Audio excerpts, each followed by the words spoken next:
ఓకేనా. సో ఈ core concept లో మనం డిస్కస్ చేయబోయే టాపిక్స్ ఏమన్నాయో సో వాటిని ఇప్పుడు డిస్కస్ చేద్దాం. ఓకేనా. సో కోర్ జావా అంటే ఇక్కడ ఇది ఒక వ్యాస్ట్ సబ్జెక్టు. ఓన్లీ మనం ఏ ఫ్రేమ్వర్క్ నేర్చుకోవాలన్నా, లేదంటే J2EE అప్లికేషన్ నేర్చుకోవాలన్నా, లైక్ సర్వ్లెట్స్ కానీ JSP కానీ, లేదంటే ఏదైనా ఫ్రేమ్వర్క్, ఫర్ ఎగ్జాంపుల్ మనకి ఏదైనా మన ప్రాజెక్ట్లో ఏదైనా పర్టికులర్ రిక్వైర్మెంట్ వచ్చింది అంటే లెగసీ టెక్నాలజీ కావచ్చు, లెగసీ ఫ్రేమ్వర్క్ కావచ్చు, లేదంటే అడ్వాన్స్డ్ ఫ్రేమ్వర్క్స్ కావచ్చు. ఫర్ ఎగ్జాంపుల్ ఏదో స్ట్రట్స్ వచ్చినా సరే మనం ఏం నేర్చుకోవాలో మన బేసిక్ అనేది ఇంపార్టెంట్. వితౌట్ బేసిక్స్ మనం డైరెక్ట్గా ఏ ఫ్రేమ్వర్క్ నేర్చుకున్నా సరే సో అక్కడ ఎందుకు వాడటం తెలియదు. ఫర్ ఎగ్జాంపుల్ ఏదో ఒక క్లాస్ వాడుతున్నాం, సో లేదంటే ఒక డిఓ క్లాస్ వాడుతున్నాం, ఎందుకు వాడుతున్నాం దాని యొక్క యూజ్ అంటే తెలియదు. ఫర్ ఎగ్జాంపుల్ ఒక పర్టికులర్ కీవర్డ్ వాడుతున్నాం, ఒక ఐడెంటిఫైర్ వాడుతున్నాం, సో అసలు ఐడెంటిఫైర్ అంటే ఏంటో అక్కడ తెలియకుండా మనం వాడేస్తాం అక్కడ, దాని యూజ్ ఏంటనేది తెలియదు. సో దానికోసం మన బేస్ అనేది నాలెడ్జ్ కావాలి. వితౌట్ బేస్ అంటే ఫర్ ఎగ్జాంపుల్ మనం ఏబిసిడీలు కానీ అలాగే నేర్చుకుంటాం, అవి లేకుండా డైరెక్ట్గా మనం కొంతమంది చదివేస్తారు, బట్ దానికి నేర్చుకుని చదివిన వాడికి డిఫరెన్స్ ఉంటుందా ఉండదా, ఇది కూడా మన సేమ్, రైట్. సో మనం ఈ కోర్ జావాలో మనం డిస్కస్ చేసే కాన్సెప్ట్స్. ఓకేనా. So first introduction of Java.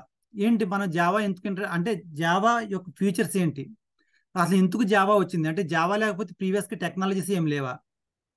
Okay. So ఏం టెక్నాలజీస్ ఉన్నాయి, సో అన్ని టెక్నాలజీస్ ఉన్నాక మళ్ళీ ఎస్పెషల్గా జావా ఎందుకు వచ్చింది, what is the benefit of Java. Okay. So అవన్నీ ఇక్కడ మనం ఇంట్రడక్షన్లో కవర్ చేసుకుంటాం. ఓకేనా. దాన్ని ఎవరు డెవలప్ చేశారు, ఎందుకు వచ్చింది, ఇనీషియల్ వర్షన్ ఏంటి, సో ప్రెజెంట్ టిల్ వర్షన్స్ ఏమున్నాయి, సో ఏంటి వర్షన్ టు వర్షన్ చేంజ్ అయ్యేటప్పుడు సో మనకున్న బెనిఫిట్స్ ఏంటి, సో అవన్నీ కూడా మనం ఇంట్రడక్షన్లో కవర్ చేసుకుంటాం. సో నెక్స్ట్ ఒక జావా అప్లికేషన్ అనేది డెవలప్ చేస్తాం. సో ఒక అప్లికేషన్ జావా ఏదైనా సరే ఒక సాఫ్ట్వేర్ ఒక అప్లికేషన్ అంటే ఏంటి, మనం జస్ట్ ఇన్పుట్ ఇస్తాం మనకు అది అవుట్పుట్ ఇస్తుంది, అంతే కదా. సో మన సాఫ్ట్వేర్ ఇస్ బట్టి ఒక ఇన్పుట్ ఇస్తాం, మనం ఇచ్చిన బేస్డ్ ఆన్ ద ఇన్పుట్ మనకు అవుట్పుట్ అనేది వస్తుంది. సో అంటే అలాంటి అప్లికేషన్ మనం డెవలప్ చేయడానికి మనం ఇప్పుడు జావా అనేది ఒక టెక్నాలజీ ఎంచుకున్నాం. ఓకేనా. ఒక జావా అనేది ఒక లాంగ్వేజ్ తీసుకున్నాం.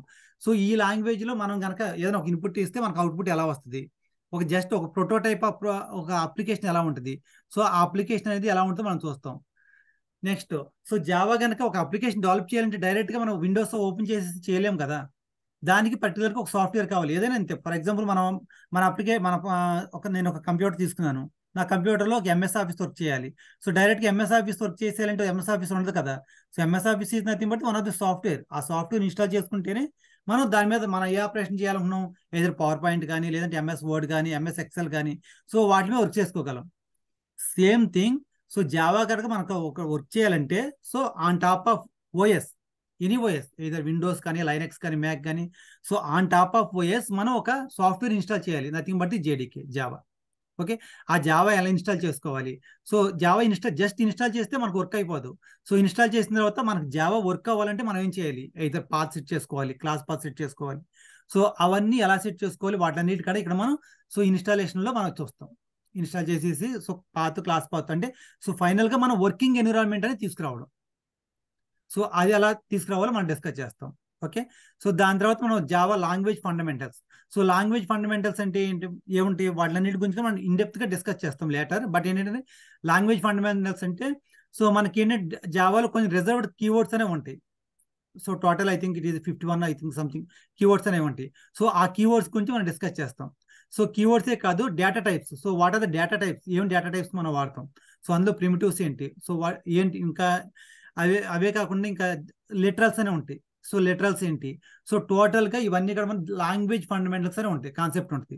సో ఈ లాంగ్వేజ్ ఫండమెంటల్స్లో మనం వాటిలన్నిటి గురించి మనం ఇన్డెప్త్గా డిస్కస్ చేస్తాం.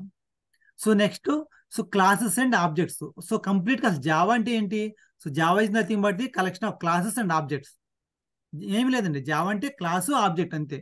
ఒక క్లాస్ క్రియేట్ చేస్తాం, సో ఆ క్లాస్ని కనుక మనం యాక్సెస్ చేసుకోవాలంటే త్రూ ఆబ్జెక్ట్ ద్వారా యాక్సెస్ చేసుకుంటాం. సో ఆ క్లాస్ ఎలా క్రియేట్ చేయాలి, సో ఆ క్లాస్లో మనం వాడి ఈచ్ కీవర్డ్ అసలు ఏంటి, దాని యొక్క మీనింగ్ ఏంటి, రైట్. సో ఒక ఆబ్జెక్ట్ ఎలా క్రియేట్ చేయాలి, క్లాస్కి ఆబ్జెక్ట్ క్రియేట్ చేసిన ఆబ్జెక్ట్ ద్వారా ఏమేమి యాక్సెస్ చేసుకోవచ్చు, రైట్. సో క్లాస్ అంటే ఏంటి, క్లాస్లో ఏముంటాయి, వేరియబుల్స్ ఉంటాయి, మెథడ్స్ ఉంటాయి, రైట్. సో ఒక మెథడ్ కానీ ఒక వేరియబుల్ కానీ త్రూ ఆబ్జెక్ట్ ద్వారా మనం ఎలా యాక్సెస్ చేసుకోవచ్చు, సో ఆ కాన్సెప్ట్ అన్ని ఇక్కడ మనం సో ఈ క్లాస్ అండ్ ఆబ్జెక్ట్స్ అనే కాన్సెప్ట్లో మనం డిస్కస్ చేస్తాం. సో అదే కాకుండా మనం కనుక ఫర్ ఎగ్జాంపుల్ ఒక జావా ప్రోగ్రామ్ రాసాం. So for example Java programme అంటే ఎలా ఉంటుంది, ఇక్కడ మనకు ఒక లాంగ్వేజ్ కావాలి కదా. సో నథింగ్ బట్ ఒక లాంగ్వేజ్ ఏంటి, కామన్ లాంగ్వేజ్ ఏంటి, ఇంగ్లీష్ లాంగ్వేజ్, అంతే కదా. సో మనకి ఇంగ్లీష్ అయితే మనకు అర్థం అవుద్ది అంతే. సో జావా కూడా ఇంగ్లీష్లోనే టైప్ చేస్తాం. బట్ మనం ఓకే, ఒక నోట్ ప్యాడ్ ఓపెన్ చేసాం, నోట్ ప్యాడ్లో ఏంటంటే ఏదో ఒక టైప్ చేసేసాం, ఒక క్లాస్ని టైప్ చేశాను. సో డైరెక్ట్గా క్లాస్ని టైప్ చేసేసి మనకు అవుట్పుట్ వచ్చామంటే రాదు కదా. సో అది మిషన్కి అర్థం అవ్వాలి. సో మిషన్కి ఎలా అర్థం అవుద్దండి లాంగ్వేజ్ అంటే, సో మనం జావాకి ఒక సాఫ్ట్వేర్ ఇన్స్టాల్ చేస్తున్నాం కదా. సో అంటే మనం ఒక ప్రోగ్రామ్ రాసి, ఒక జావా ప్రోగ్రామ్ రాసి, సో ఆ ప్రోగ్రామ్ని సో మనం ఒక జావా సాఫ్ట్వేర్కి ఇస్తున్నాం. జావా సాఫ్ట్వేర్ ఏం చేస్తే ఇంటర్నల్గా దాన్ని మిషన్ లెవెల్లోకి కన్వర్ట్ చేస్తుంది, like zeros and ones. Okay, so machine లెవెల్లోకి ఎప్పుడు కన్వర్ట్ చేసి, సో ఆటోమేటిక్గా దాని అందులో టోటల్గా ఇన్బిల్ట్గా ఏంటంటే జేవిఎం అని ఉంటుంది అన్నమాట, జావా వర్చువల్ మిషన్. సో అది కన్వర్ట్ చేసుకుని అంటే మనం జస్ట్ ఏంటంటే జావా కోడ్ ఇస్తున్నాం. జావా కోడ్ని ఎప్పుడు కంపైల్ చేసామో ఆటోమేటిక్ అంటే బైట్ కోడ్ అనే కింద కన్వర్ట్ అవుద్ది. సో అది మిషన్. సో మిషన్ ఆ బైట్ కోడ్ ఏం చేస్తుంటే మిషన్కి అర్థం అవుద్ది అనమాట. మిషన్ లెవెల్లో కోడ్ కన్వర్ట్ చేసుకుని, సో మళ్ళీ మనకు వైస్ వేస్తే మళ్ళీ మనకు అవుట్పుట్, మళ్ళీ అవుట్పుట్ మనకి ఎలా వస్తుంది, మళ్ళీ లైక్ ఇంగ్లీష్ మన లాంగ్వేజ్ యూజర్ అండర్స్టాండబుల్ లాంగ్వేజ్ వరకు వస్తుంది. సో అదంతా అక్కడ ఎలా వర్క్ అవుతుందో మన క్లాస్ అండ్ ఆబ్జెక్ట్స్ చెప్పినప్పుడు చెప్తాం. ఆ డాట్ క్లాస్ ఫైల్ ఏంటి, సో అవన్నీ టోటల్గా నేను చూపిస్తాను. సో ఇవి మొత్తం టోటల్గా ఫండమెంటల్స్ ఇక్కడ వరకు. సో దీని తర్వాత నెక్స్ట్ కాన్సెప్ట్ ఏంటి, oops, object oriented programming language. So object oriented అంటే జావాకి హార్ట్ ఆఫ్ ద టాపిక్ ఏంటంటే ఊప్స్ అండి, object oriented programming language. So ఈ ఊప్స్ కాన్సెప్ట్ కనుక వస్తే, సో ఆల్మోస్ట్ మీకు 70% ఆఫ్ జావా అనేది మీకు మీ హ్యాండ్లో ఉన్నట్టే. ఇంకా దీనికన్నా బిగ్ కాన్సెప్ట్స్ ఉన్నా సరే అవి ఈజీగా అండర్స్టాండ్ చేసుకోవచ్చు. బట్ ఈ ఊప్స్ అనే కాన్సెప్ట్ కనుక మనకు అర్థం అవ్వలేదంటే, సో రిమైనింగ్ కాన్సెప్ట్స్ ఎన్ని నేర్చుకున్నా సరే అవి అర్థం అవుతుంది. సో తరోగా మనం ఊప్స్ కాన్సెప్ట్ నేర్చుకోవాలి. సో దీంట్లో ఈ ఊప్స్లో ఏంటంటే చాలా ఉంటాయి పిల్లర్స్. బట్ మెయిన్ జావాలోకి వచ్చి ఈ ఊప్స్లో పిల్లర్స్ ఏంటంటే ఆబ్స్ట్రాక్షన్. సో అంటే ఎలా ఆబ్స్ట్రాక్ట్ అంటే హైడ్ ద డేటా. సో డేటాను ఎలా హైడ్ చేయొచ్చు చూద్దాం మనం టోటల్గా. ఇవన్నీ ఇక్కడ నేనేం డిస్కస్ చేస్తున్నామో సో అవన్నీ ఇక్కడ ప్రోగ్రామేటికల్గా, okay, by hands and experience మనం ప్రోగ్రామేటికల్గా చూద్దాం ఎలా వర్క్ అవుద్దు. లైక్ ఎన్కాప్సులేషన్, సో ఎలా సెక్యూరిటీ ఎలా ప్రొవైడ్ చేస్తాం, ఇన్హెరిటెన్స్ అండ్ పాలిమార్ఫిజం. సో ఇవే కాదు, వీటితో పాటు ఇంకా చాలా కాన్సెప్ట్స్ ఉంటాయి. సో ఆ ఊప్స్లో వచ్చే మొత్తం కాన్సెప్ట్స్ అన్ని కూడా మనం డిస్కస్ చేద్దాం. ఓకే, సో నెక్స్ట్, సో ఇవి కనుక ఈ ఊప్స్ కాన్సెప్ట్ అనేది మనకు ఆల్మోస్ట్ 1 month పడుతుందండి, ఎందుకంటే బిగ్ టాపిక్ అదే మనకి కోర్ జావాలో వచ్చి. సో అది కనుక మనకు అర్థమైతే, సో రిమైనింగ్ ఏ కాన్సెప్ట్స్ ఉన్నా సరే మనం కావాలంటే ఫాస్ట్గా చెప్పుకోవచ్చు, లేదంటే ఈజీగా మనకి చెప్తా ఉంటే ఈజీగా అర్థం అవుద్ది. బట్ ఓకే, సో దాని తర్వాత ఇన్నర్ క్లాసెస్. ఒక క్లాసులు అంటే ఇన్నర్ అంటే ఏంటి, ఆల్రెడీ ఒక క్లాస్ రాస్తున్నాం జావాలంటే. సో క్లాస్లో మళ్ళీ ఇంకో క్లాసు, ఇంటర్నల్గా ఇంకో క్లాసు ఏంటి, దాని యొక్క యూజ్ ఏంటి, ఇన్నర్ క్లాస్ యొక్క యూజ్ ఏంటి, ఆ ఇన్నర్ క్లాసెస్ మనం ఎలా యాక్సెస్ చేస్తాం, how can I access. So ఆ కాన్సెప్ట్ అన్ని inner classes and outer classes ఉంటాయి. సో వాటిలో మనం డిస్కస్ చేస్తాం. Next wrapper classes. So already జావాలో ఏంటంటే మనకి డేటా టైప్స్ ఉంటాయి. ఓకే, సో వాటిని ఏమంటే ప్రిమిటివ్ డేటా టైప్స్ అంటాం. సో ప్రిమిటివ్ డేటా టైప్స్ అంటే లైక్ ఫర్ ఎగ్జాంపుల్ చెప్దాం ఇప్పుడు చెప్పిన మళ్ళీ కన్ఫ్యూజ్ అవుతారు.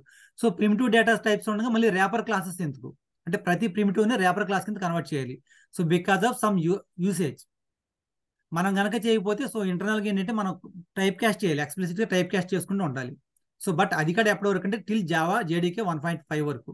బట్ 1.6 నుంచి ఆటోమేటిక్ ఆటో బాక్సింగ్ అన్బాక్సింగ్ అని వచ్చేసింది. సో ఆటోమేటిక్గా అక్కడ కన్వర్షన్ జరుగుతుంది. బట్ స్టిల్ సో అది ఎందుకు కన్వర్ట్ చేయాలి, దాని యూజ్ ఏంటి మనం డిస్కస్ చేద్దాం ర్యాపర్ క్లాసెస్లో. సో నెక్స్ట్ వచ్చేసి ప్యాకేజెస్. సో ప్యాకేజ్ అంటే ఏంటి, సో ఏదైనా సరే ఫర్ ఎగ్జాంపుల్ నేను ఒక నా ప్రోగ్రామ్స్ ఉన్నాయి కోర్ జావాలో కొన్ని ప్రోగ్రామ్స్ రాశాను. సో ప్రోగ్రామ్స్ అన్ని ఇక్కడ ఎట్లాగో డెస్క్టాప్ మీద కానీ లేదా సి డ్రైవ్లో డి డ్రైవ్లో ఎక్కడ పడితే అక్కడ పెట్టుకోలేను కదా. సో ఎలా పెట్టుకుంటాం, లైక్ ఒక ఫోల్డర్లో పెట్టుకుంటాను. ఎందుకంటే రేపు నేను ఏదైనా ఒక ప్రోగ్రామ్ కనుక యాక్సెస్ చేయాలంటే ఎలా చేస్తాను, డైరెక్ట్గా ఆ ఫోల్డర్ ఓపెన్ చేసి చేస్తాను కదా. అంటే సో నేను ఏమేమి చేస్తున్నానో అవన్నీ కూడా ఒక సపరేట్ ఒక ఫైల్లో ఒక ఫోల్డర్లో పెట్టుకుంటున్నాను. సో అలా ఒక సపరేట్ ఫోల్డర్లో పెట్టుకోవడం ఎలా పెట్టుకోవాలి, త్రూ ప్రోగ్రామేటికల్గా అంటే clear separation of the programs అనమాట. దానికోసం ప్యాకేజెస్ అనే కాన్సెప్ట్ ఉంది. సో ప్యాకేజ్ని కనుక క్రియేట్ చేసామంటే అంటే డైరెక్ట్ ఫోల్డర్ క్రియేట్ చేయడం వేరు, ప్యాకేజ్ క్రియేట్ చేయడం వేరు. సో ఏంటి ఆ రెండు డిఫరెన్స్ ఏంటి, సో అవన్నీ ఇక్కడ ప్యాకేజెస్ అనే కాన్సెప్ట్ చేస్తాం. సో ప్యాకేజెస్లో ఉన్న వాటిని కనుక వేరే అవుట్ సైడ్ వాడాలంటే ఎలా చేసుకోవాలి, ఎలా ఇంపోర్ట్ చేసుకోవాలి, ప్రీ డిఫైన్డ్ ప్యాకేజెస్ ఏమున్నాయి, సో అవన్నీ ఇక్కడ ప్యాకేజ్ అనే కాన్సెప్ట్లో డిస్కస్ చేద్దాం. సో ఆ ప్యాకేజీలో ఉన్న వాటిని ఎలా యాక్సెస్ చేసుకోవాలి అంటే through access modifiers. So access modifiers అంటాం, అదే సిసిపిపిలో యాక్సెస్ స్పెసిఫైర్స్ అంటారు, ఇక్కడ యాక్సెస్ మాడిఫైర్స్ అంటాం.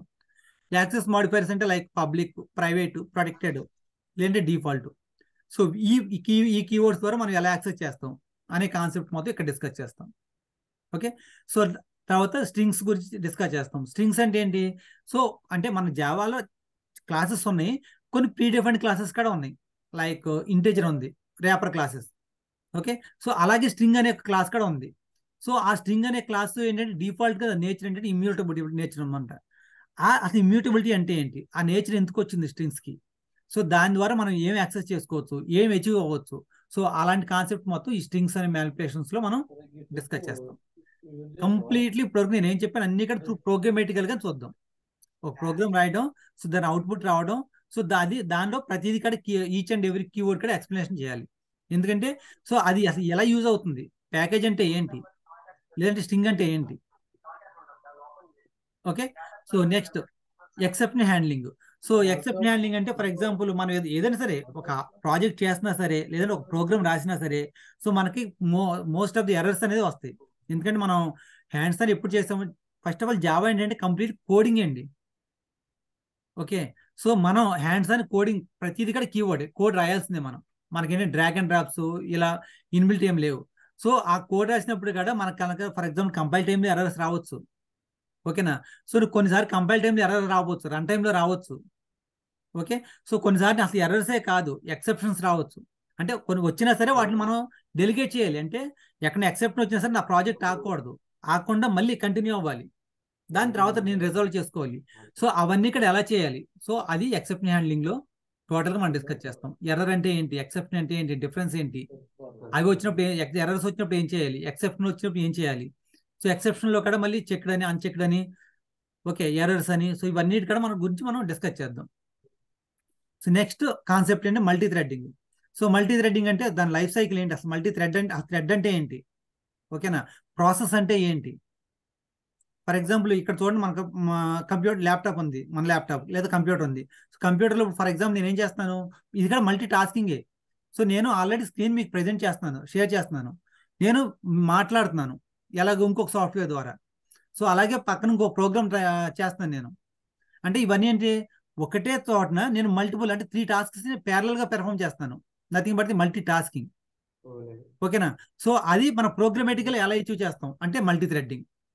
సో ఇప్పుడు మల్టీ టాస్కింగ్ ఎలా చేస్తామో అలాగే ప్రోగ్రామ్ లో కూడా చేయాలి, మల్టిపుల్ ఒకేసారి రన్ అవుతూ ఉండాలి. సో ఎలా రన్ అవుతూ ఉంటాయి, using the multi threading. So అలా మల్టీ థ్రెడ్డింగ్ లో సో ఎలా అచీవ్ చేస్తాం, మేబీ ఎక్స్టెండ్ థ్రెడ్ క్లాస్ అని, ఇంప్లిమెంట్స్ రన్నబుల్ ఇంటర్ఫేస్ అని.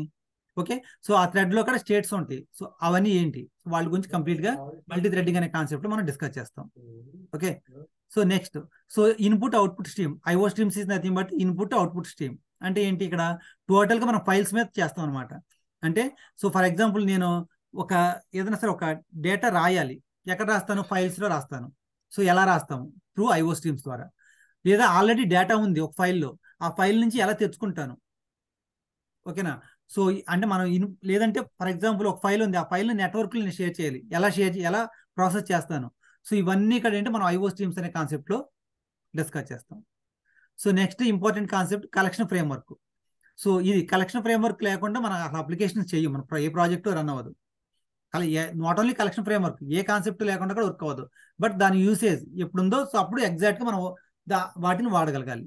ఓకేనా, సో కలెక్షన్ ఫ్రేమ్వర్క్ గురించి కూడా మనం డిస్కస్ చేస్తాం. సో కలెక్షన్ ఫ్రేమ్వర్క్ లో ఏమిటి, ప్రీవియస్ గా కలెక్షన్ ఫ్రేమ్వర్క్ అసలు ఎందుకు ఇంట్రడ్యూస్ చేశాడు అంటే, సో దాని ముందర ఏ కాన్సెప్ట్ ఉంది, కలెక్షన్ ఫ్రేమ్వర్క్ లేకముందర కూడా మన జావా లేదా, లేదంటే వేరే డిఫరెంట్ లాంగ్వేజెస్ లేవా, మరి కలెక్షన్ ఫ్రేమ్వర్క్ యూసేజ్ ఏంటి అంటే, ప్రీవియస్ గా కలెక్షన్ ముందు ఏముండేది, ఎరేస్ అనే కాన్సెప్ట్ ఉంది. అంటే ఎరేస్ లో కొన్ని లిమిటేషన్స్ ఉన్నాయి అనమాట. సో ఆ లిమిటేషన్స్ అచీవ్ చేస్తే మనకి కలెక్షన్ ఫ్రేమ్వర్క్ అనేది ఇంట్రడ్యూస్ చేశారు. ఓకే, సో ఏంటి ఆ లిమిటేషన్స్ ఏంటి, ఆ ఎరేస్ అసలు కాన్సెప్ట్ ఏంటి, ఎరేస్ లో ఉన్న లిమిటేషన్స్ ఏంటి, కలెక్షన్ ఫ్రేమ్వర్క్ ఎందుకు వచ్చింది, సో కలెక్షన్ ఫ్రేమ్వర్క్ లో అడ్వాంటేజెస్ ఏంటి, సో వాటన్నిటి గురించి కూడా మనం టోటల్ గా కలెక్షన్ ఫ్రేమ్వర్క్ అనే కాన్సెప్ట్ లో మనం డిస్కస్ చేద్దాం. ఓకే, సో కలెక్షన్ లో వచ్చేప్పుడు మళ్ళీ లిస్ట్ అని, మళ్ళీ దాంట్లో ఏముంటాయి, సో ఇంటర్ఫేసెస్ మళ్ళీ ఇంప్లిమెంటేషన్ క్లాసెస్ ఉంటాయి. ఏంటి interfaces, for example list, set, so లేదంటే మళ్ళీ మ్యాప్ అని ఉంటుంది, మళ్ళీ ఇంకొక అసలు మ్యాప్ యూసేజ్ ఏంటి, సో దానిలో ఉన్న మళ్ళీ క్లాసెస్ ఏంటి. ఓకే, సో వాటిలన్నిటి కూడా కలెక్షన్ ఫ్రేమ్వర్క్ లో మనం డిస్కస్ చేద్దాం. సో వీటి తర్వాత మనకి reflection AP. So reflection AP అంటే ఇప్పుడు మోస్ట్ ఆఫ్ ద టైమ్స్ అంటే మనం ఏదైనా సరే ఇప్పుడు జావా అనేటప్పటికీ క్లాస్ క్రియేట్ చేస్తాం, ఆ క్లాస్ కి ఆబ్జెక్ట్ క్రియేట్ చేసి త్రూ ఆబ్జెక్ట్ ద్వారా మనం యాక్సెస్ చేస్తాం. ఓకేనా. సో ఆబ్జెక్ట్ ఎలా క్రియేట్ చేస్తాం అంటే ఎన్ని వేస్ లో క్రియేట్ చేయొచ్చు అనేది that is nothing but reflection AP. అంటే ఎయిదర్ న్యూ అనే కీవర్డ్ ద్వారా చేస్తామా, లేదంటే ఒక క్లోన్ అనే ఏపీ ద్వారా చేస్తామా, లేదంటే సీరియలైజబుల్ ద్వారా చేస్తామా, అంటే డిఫరెంట్ వేస్ లో కూడా మనం క్లాస్ కి ఆబ్జెక్ట్ క్రియేట్ చేయొచ్చు. సో ఆ ఆబ్జెక్ట్ క్రియేట్ చేసే వేస్ ని మనం ఏంటంటే రిఫ్లెక్షన్ ఏపీ అంటాం. Okay right. సో నెక్స్ట్ వచ్చేసి regular expressions. So regular expressions అంటే మనం మోస్ట్ ఆఫ్ ద టైమ్స్ ఏంటంటే మనం వాలిడేషన్స్ అనేవి చేస్తాం రియల్ టైంలో. ఓకే. సో వాలిడేషన్ చేసినప్పుడు సో అంటే ఫర్ ఎగ్జాంపుల్ నేను ఒక మొబైల్ నెంబర్ ఇస్తున్నాను. ఓకే. సో మొబైల్ నెంబర్ అంటే మనకు మినిమం ఏంటి, ఓన్లీ డిజిట్స్ ఉండాలి. ఓకేనా. సో నెక్స్ట్ ఏంటి, 10 డిజిట్స్ మాత్రం ఉండాలి. ఓకేనా. సో అంటే అపార్ట్ ఫ్రమ్ డిజిట్స్ కాకుండా నేను క్యారెక్టర్స్ ఇచ్చాను, ఏబిసి అని ఇచ్చాను, ఎలా చేయకూడదు. 10 డిజిట్స్ కానీ ఎక్కువ ఇచ్చాను తీసుకోకూడదు, తక్కువ ఇచ్చాను వ్యాలిడ్ కాదని చెప్పాలి. సో అవన్నీ ఇక్కడ మనం రెగ్యులర్ ఎక్స్ప్రెషన్స్ లో చేస్తాం అనమాట. అంటే మనం వాలిడేషన్ చేయడానికి రెగ్యులర్ ఎక్స్ప్రెషన్ వాడతాం. సో అది ఎలా వాడతాం మనం చూద్దాం. Okay. Next garbage collection. So garbage collections అంటే సో డిఫాల్ట్ గా ఏంటంటే జావాలోనే సంబడి ఐ థింక్ నాయిస్ వస్తుందండి, మీరు మ్యూట్ చేసుకోరా.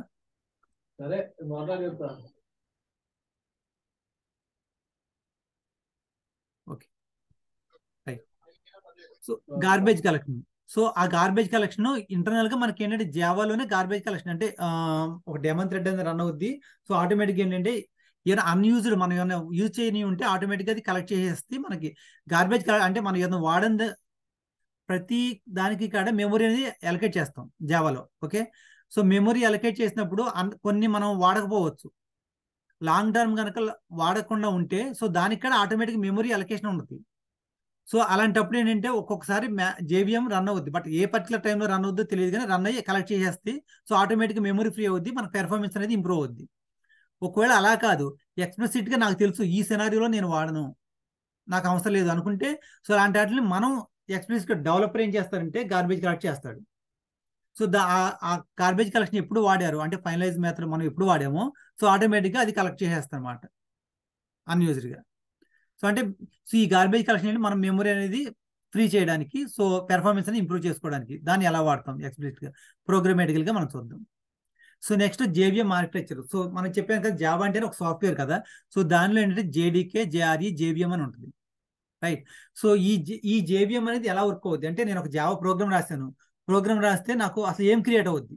ప్రోగ్రామ్ ఏంటంటే నేను ఏదో ప్రోగ్రామ్ రాశానంటే దాన్ని కంపల్సరీగా కంపైల్ చేయాలి. సో కంపైల్ చేస్తే నాకు ఏదో ఫైల్ వస్తుంది, దట్ ఈస్ ఆ ఫైల్ ఏంటంటే డాట్ క్లాస్ ఫైల్ అనమాట. సో ఆ డాట్ క్లాస్ ఫైల్ నేను ఎవరికి ఇస్తాను, జేవిఎంకి ఇస్తాను. సో అప్పుడు జేవిఎం ఏం చేస్తా, డాట్ క్లాస్ ఫైల్ తీసుకుని ఆ చేసే ప్రోగ్రామ్ ఏం చేస్తా, ఆ మ్యానిపులేషన్స్ మొత్తం జేవిఎం ఆర్కిటెక్చర్లో మనం డిస్కస్ చేస్తాం. సో మన జేవిఎంకి ఏం హ్యాండ్ ఓవర్ చేస్తాం, డాట్ క్లాస్ ఫైల్ మాత్రం ఇస్తాం. యాక్చువల్ మన కోడ్ ఏమో, మన కోడ్ మన దగ్గరే ఉంటుంది, ఆ కోడ్ ఇచ్చినా సరే అది తీసుకోదు, అది ఎక్స్పెక్ట్ చేస్తే బైట్ కోడ్ మాత్రం ఎక్స్పెక్ట్ చేస్తుంది. ఆ బైట్ కోడ్ అంటే ఒక డాట్ క్లాస్ ఫైల్లో పెట్టి మనం కంపైల్ చేసి ఇస్తాం అనమాట. సో అది ఇచ్చినప్పుడు ఏం జరుగుతుందో జేవిఎం ఆర్కిటెక్చర్లో మనం డిస్కస్ చేద్దాం. ఓకేనా. So next generics concept. So generics అంటే ఏంటి, నథింగ్ బట్ టైప్ సేఫ్టీ అనమాట. సో టైప్ సేఫ్టీ అంటే మనకి ఎలా, టైప్ సేఫ్టీ అంటే ఏంటి ఇక్కడ, సో మనకి డిఫరెంట్ డేటా టైప్స్ ఉంటాయి. ప్రీవియస్గా మనం చెప్పుకున్నాం కదా, ప్రిమిటివ్ డేటా టైప్స్ అని, లేదంటే ర్యాపర్ క్లాసెస్ అని ఇలా ఉంటాయి. సో డేటా టైప్స్ ఇచ్చినప్పుడు మనం కనుక జనరిక్స్ కనుక వాడకపోతే ఏ టైప్ ఆఫ్ డేటా ఇచ్చినా సరే తీసేసుకుంటుంది. ఫర్ ఎగ్జాంపుల్ మనం డీబీలో డిఫరెంట్ డేటా ఉంది. ఓకేనా. సో ఆల్ డేటా తీసేసుకుంటుంది. బట్ అలాంటి కానీ మనం కనుక ఇన్సర్ట్ చేసేటప్పుడు ఒక పర్టికులర్ డేటా మాత్రం ఇన్సర్ట్ చేయాలి. For example employee related data మాత్రం ఇన్సర్ట్ చేయాలి, లేదంటే ఇంటీజర్ డేటా మాత్రం ఇన్సర్ట్ చేయాలి, అంటే ఇంటి వాల్యూస్ మాత్రం తీసుకోవాలి. సో అలా అంటే మనం మన ఇన్పుట్ ఎప్పుడు ఇస్తున్నామో అప్పుడే అక్కడ మనకి వ్యాలిడేట్ చేసేయాలి. సో అలా వ్యాలిడేట్ చేయాలంటే మనం ఏంటంటే ఎగ్జాక్ట్ డేటాని ఇవ్వాలనుకున్నప్పుడు జనరిక్స్ అనే కాన్సెప్ట్ వాడతాం. సో జనరిక్స్ అనే కాన్సెప్ట్లో సో మనం ఎగ్జాక్ట్ ఏ డేటా ఇవ్వాలనుకున్నామో ఆ టైప్ మనం స్పెసిఫై చేస్తాం. So other than for example నేను ఇంటీజర్ అనేది స్పెసిఫై చేస్తాను జనరిక్లో, బట్ నేను ఇచ్చింది ఏంటంటే ఒక క్యారెక్టర్లో లేదా స్ట్రింగ్ వేరే డేటా ఇస్తున్నాను. సో అదర్ దెన్ నేను స్పెసిఫై చేసిన డేటా కనుక ఏమైనా ఇస్తా ఉంటే అది ఇక్కడ తీసుకోవద్దు, అండ్ వెంటనే మనకి ఎర్రర్స్ వచ్చేస్తాయి. ఎందుకంటే నువ్వు అన్ఎక్స్పెక్టెడ్ డేటా ఇస్తున్నావు, జనరిక్స్లో ఏం డేటా ఇస్తున్నావు అని చెప్తుంది. సో అది ఎలా చేయాలో మనం జనరిక్స్ అనే కాన్సెప్ట్లో చేస్తాం. సో ఇది మొత్తం ఏంటంటే టోటల్ కోర్ అప్లికేషన్స్ అనమాట. సో దీని తర్వాత ఇప్పుడు ప్రెసెంట్ ఏంటంటే జావా 8 ఫీచర్స్ అని, జావా 8 ఇప్పుడు జావా 21 వరకు వచ్చినాయి. అంటే సో జేడీకే 1.1 నుంచి జేడీకే 21 టోటల్గా, అంటే ఎవ్రీ 6 monthsకి 1 yearకి సో న్యూ ఫీచర్స్ యాడ్ చేసుకుంటూ వెళ్ళిపోతున్నారు. సో అలా యాడ్ చేసుకుంటున్నప్పుడు ఏంటంటే మనకి బాగా ఇప్పటివరకు స్టేబుల్ అయిన వర్షన్ ఏంటంటే జావా 8. ఆఫ్టర్ జేడీకి 1.6 జావా 6 తర్వాత స్టెబిలైజ్ అయిన వర్షన్ ఏంటంటే జావా 8. జావా 8 తర్వాత మళ్ళీ ఇప్పుడు జావా 17 ఇక్కడ వాడుతున్నారు కానీ చాలా మంది, but most of the people ఏంటంటే వాడేది జావా 8 ఫీచర్స్. జావా 8 తర్వాత మేజర్ అయితే ఏమి లేదు. ఓకే, సో జావా 6 తర్వాత జావా 8 అనేది మేజర్ వర్షన్ రిలీజ్. సో దాని తర్వాత వర్షన్ రిలీజ్ అవుతున్నాయి కానీ సో ఏమేమి ఫీచర్స్ ఎన్హాన్స్ ఉన్నాయో అవన్నీ నెక్స్ట్ చూద్దాం మనం. సో ఈ జావా అంటే స్టిల్ జెన్రిక్స్ వరకు మనం అన్ని చూసిన తర్వాత వీటిలో ఏం చేస్తామో అంటే కాంప్లెక్స్ కోడ్ అనేది రాయాల్సి ఉంటుంది మనకి. సో ఆ కాంప్లెక్స్ కోడ్ని ఎలా రెడ్యూస్ చేయాలో జావా 8లో చెప్పారు. సో జావా 8లో మెయిన్ ఎందుకు వచ్చిందంటే జావా 8 అనేది జావా జావా 1.7 వరకు, అంటే 7 వరకు ఆబ్జెక్ట్ ఓరియంటెడ్ ప్రోగ్రామింగ్ లాంగ్వేజ్, అంతే కదా. జావా అంటే ఏంటంటే object oriented programming language still. So ఇది ఓన్లీ ఆబ్జెక్ట్ ఓరియంటెడ్ ప్రోగ్రామింగ్ లో ఎప్పుడు ఉన్నాడో సో ఆటోమేటిక్ మార్కెట్లో ఏంటో కొన్ని ఫంక్షనల్ ప్రోగ్రామింగ్ లాంగ్వేజ్ వచ్చేసినాయి. అంటే లైక్ పైథాన్ ఉంది, so Python functional programming language. So ఆటోమేటిక్గా మార్కెట్ వాడు ఎక్వైర్ చేస్తాకి ఎక్కువ ఎక్వైర్ చేయడానికి ట్రై చేస్తున్నాడు. సో అంటే వీడు ఇక్కడ ల్యాక్ అయిపోయాడు జావా 1.7 వరకు. ఓన్లీ ఆబ్జెక్ట్ ఓరియంట్లో ఉన్నారు, ఫంక్షనల్ ప్రోగ్రామింగ్ లో లేడు. సో వాడితో కనుక పోటీ పడాలంటే వీడి కూడా ఇంకో ఆ ఫ్యూచర్ కూడా ఇక్కడ ఇంట్రొడ్యూస్ చేసుకోవాలి. కాబట్టి జావా 8లో ఏంటంటే ఫంక్షనల్ ప్రోగ్రామింగ్ ఫీచర్ కూడా ఇంట్రొడ్యూస్ చేస్తాడు. So functional programming already Java object oriented, so functional కూడా ఉందంటే సో ఆటోమేటిక్గా మళ్ళీ కంపేర్ టు అదర్ టెక్నాలజీస్ మళ్ళీ జావాకి, ఎందుకంటే ఆల్రెడీ మార్కెట్లో మోస్ట్ ఆఫ్ ద అప్లికేషన్స్ అన్నవి జావా మీదే. సో ఇప్పుడు కనుక ఈ ఒక్క ఫీచర్ కనుక లేదనుకో సో అన్ని కనుక మళ్ళీ మైగ్రేట్ అయిపోతాయి వేరే టెక్నాలజీకి. సో ఎందుకు ఇవ్వాలి ఛాన్స్ అని మళ్ళీ వెంటనే వీడు రిలీజ్ అయ్యి మళ్ళీ జావా 8 కాడ నుంచి ఫంక్షనల్ ప్రోగ్రామింగ్ లాంగ్వేజ్ కూడా వచ్చింది. సో దాంట్లో కొన్ని ఫీచర్స్ వచ్చాయి అన్నమాట, లాంబ్డా ఎక్స్ప్రెషన్స్ అని, ఫంక్షనల్ ప్రోగ్రామింగ్ అని, స్ట్రీమింగ్ ఏపీఐ అని, రైట్. సో చాలా ఫీచర్స్ వచ్చినాయి. ఆ ఫీచర్స్ అన్ని కూడా మనం జావా 8లో ప్రోగ్రామేటికల్గా డిస్కస్ చేద్దాం. ఓకే, సో టోటల్గా మనం కోర్ కాన్సెప్ట్లో డిస్కస్ చేసేది ఈ కాన్సెప్ట్స్. ఓకేనా.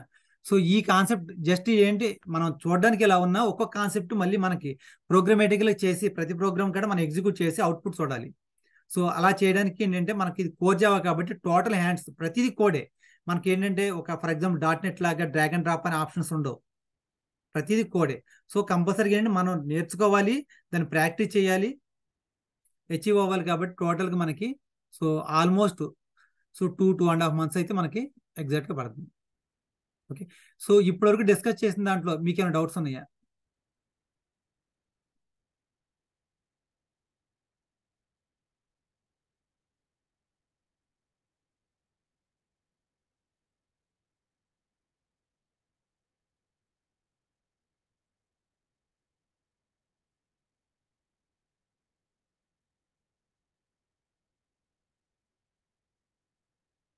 హలో,